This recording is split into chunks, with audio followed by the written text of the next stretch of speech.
There's Lily. She's really running around and starting to play. She's waiting for food. But I made her wait longer so I could make the video. That is Clipper in the front and Munchkin. They were all hanging out together in the bin. So now they're all out waiting for food. Thought you'd want to see Lily, Sandy, since she wasn't in the last videos. Like I said, some of the other birds don't know what to do with her yet. So I haven't been letting them all out together. But she's watching them all fly. And she's flapping her wings a lot. And you can see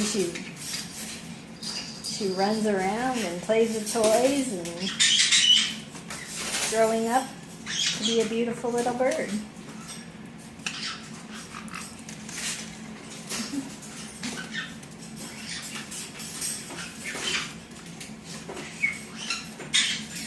Again, that's Clipper here in the front and Munchkin in the back.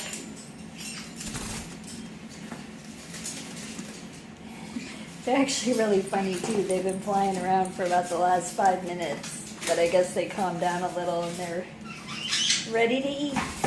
There goes Munchkin. There goes Clipper. Lily, are you going to be able to do that sometime soon? Go and jump off the counter. Don't do it. Alright, well, we're going to go feed them. You going to do anything interesting, Lily? Bye.